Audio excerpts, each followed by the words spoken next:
So you know who I am. You have experiment 22 starting next week, and you were introduced to the new idea of electrochemistry and cells. I'm recording this on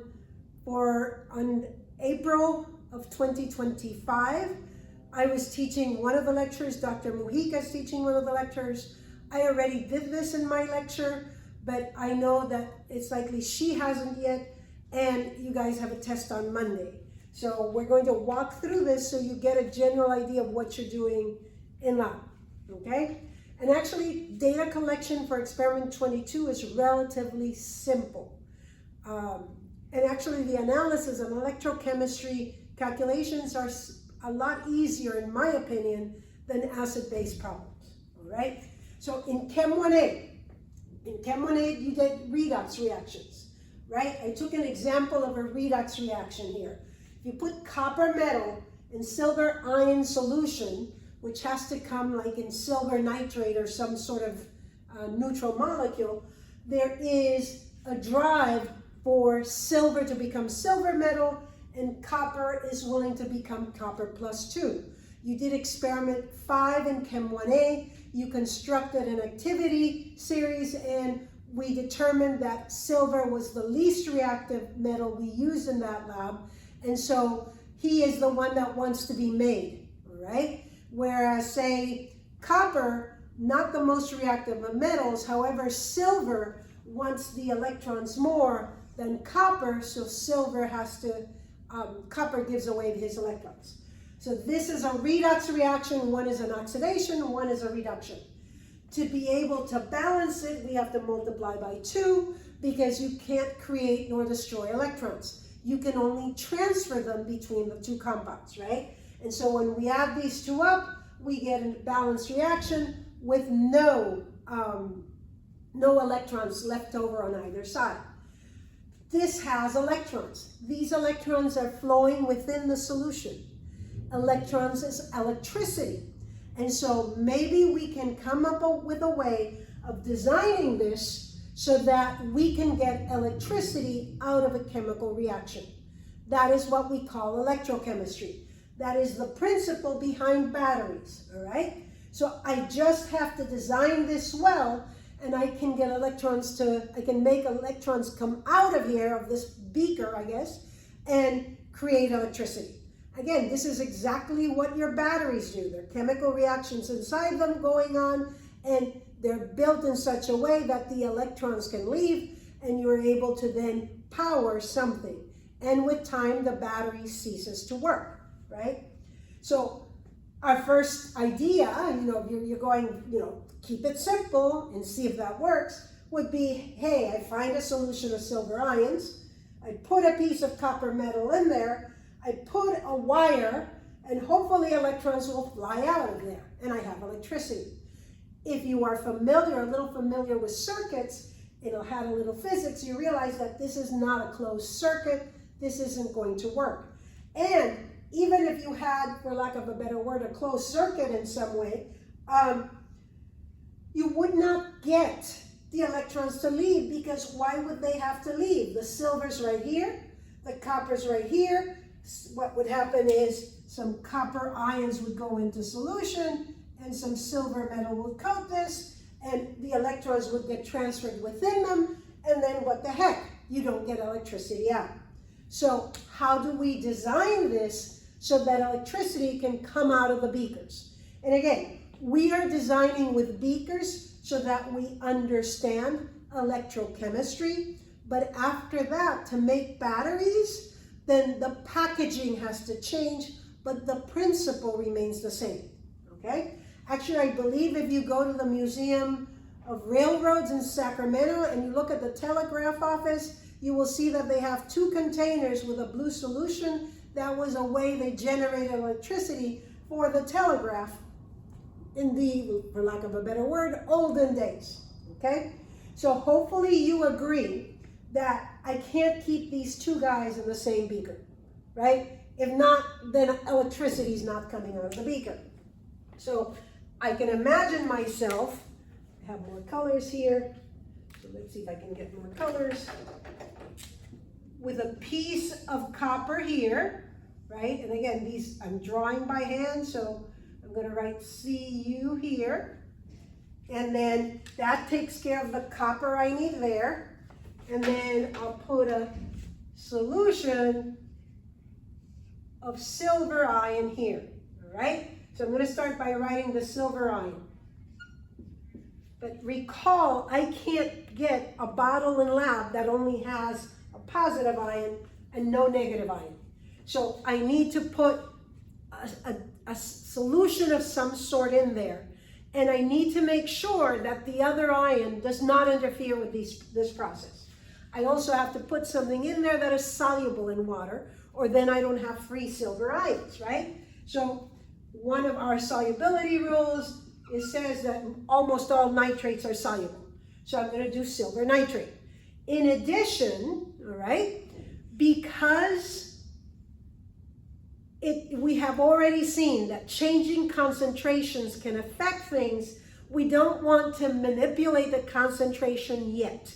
We want to find out the effect of concentration after we build some standard cell. So we pick a concentration that is, very straightforward, 1 molar. That is exactly what you will have in lab. 1 molar solutions of salts, okay? So you will have some copper nitrate, I think there's iron nitrate, and I don't remember all the other ions off the top of my head right now, but we have now the 2 ingredients for this to occur. And clearly, again, nowhere near does it make sense that the copper metal will have electrons flying through air to get to the silver ion. All right, I know they are driven by electromotive force to do this, to transfer, but they're not going to transfer through air.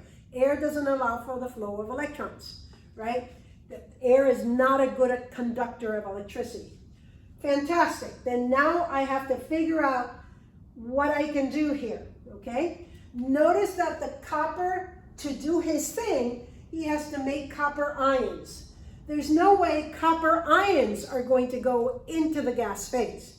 So maybe I should put a solution in here, and in the interest of not confusing things, not adding new metal ions into this, how about we make the solution copper to nitrate so it keeps things uniform.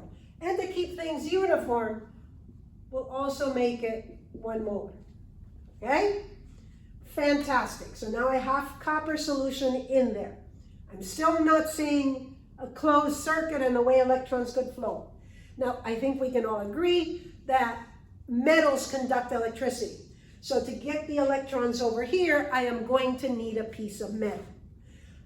Again, why introduce a different metal that could undergo some process on its own and confuse things? Maybe I just want to put in here a piece of silver metal, right? And so I have silver metal present, and he can be the one that conducts the electrons, all right? And so the copper metal plate will dissolve and produce copper ions. The silver ion will plate more silver on that electrode, on that piece of metal. So this piece of metal should get lighter because he's being used, and this piece of metal should get heavier because there's more silver plating on it. I still don't have a closed circuit, right? So now it makes sense that I need some sort of wire connecting them, because the electrons on this side need to travel to, excuse me, one more time. The electrons on this side, right? The copper electrons need to leave here because he's the one producing electrons, and they have to travel over here. So I'm going to connect these two. So I know the electrons go from the copper side to the silver side because he needs them to form silver metal. The only way I'm going to be able to measure whether this is happening is to introduce a device that measures this. We can use a voltmeter. So you will use a voltmeter in lab, all right? Fantastic, we're getting close here. We still have a problem. Again, if you have a little bit of a background in physics, you will know that the circuit is not closed. I have to connect these in another way. So the way they get connected, don't mind me, I like my colors, is I'm going to construct some sort of bridge here.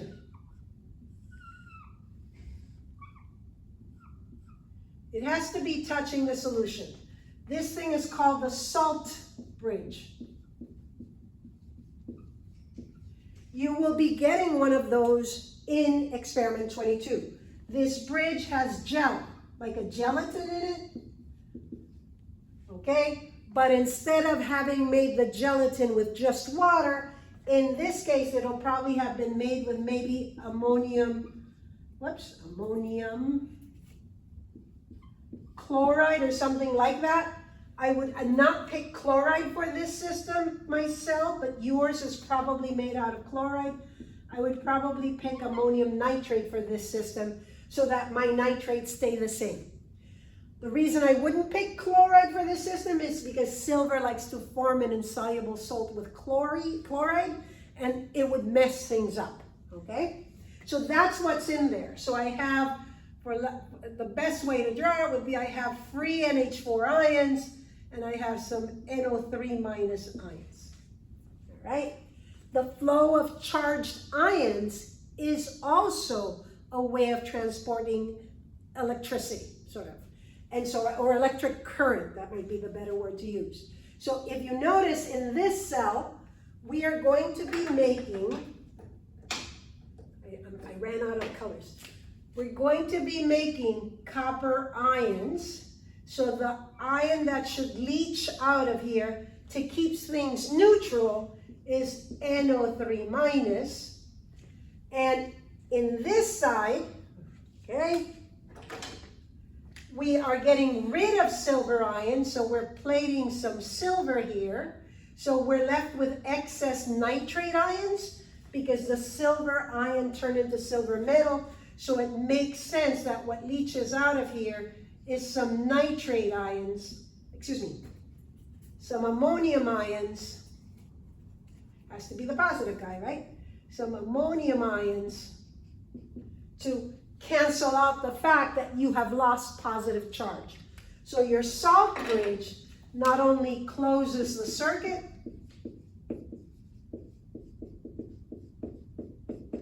it also maintains electroneutrality.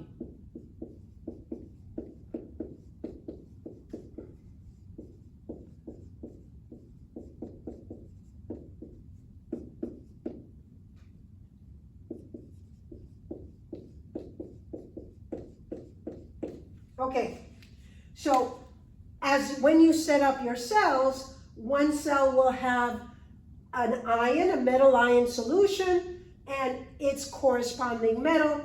The other one will have its metal ion solution and its corresponding metal, okay? If two things that could happen to you. One, if you get a negative number, then you have the polarity switched. What that means is you have these two clips here holding the metals. You move the clips. You do not move the metal pieces. Copper must always be touching copper. Silver must always be touching silver, okay? By switching the clips, your voltage will become positive, all right? Second thing, what is the second thing? Read quickly. The moment you have it set up, read the voltage. You are not waiting for it to settle down. It isn't going to settle down. What is happening is you are discharging the battery. As the battery discharges, you're changing your concentrations, and so now how much electricity flows is changing, okay? And so read it quickly and don't worry about the drift, okay? That's all I can think of to help you out. What you're doing is you're setting things up, but you are just collecting the numbers. You will also be preparing 3 different solutions of copper +2. So one will be 1 molar, one will be 0.1 molar and the other one 0.101 molar. You will have one solution, say like the 1 molar here with a copper piece, and the 0.01 molar with a copper piece here. This will show you, demonstrate to you that concentration matters again. And so changing the concentration has an effect on the voltage. That is what's happening when you leave it connected. As it discharges, your copper ion concentration is increasing, your silver ion concentration is decreasing, so you're going to have concentration changes which affect the voltage. That is corrected for in something called Nernst's equation. Clearly, this is not your typical battery.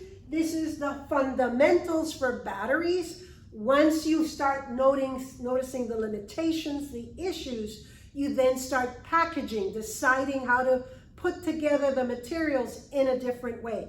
This will make, like your AA batteries and your car battery.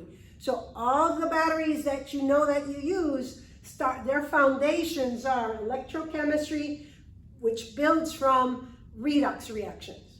All right, I'm going to leave that there to not overwhelm you.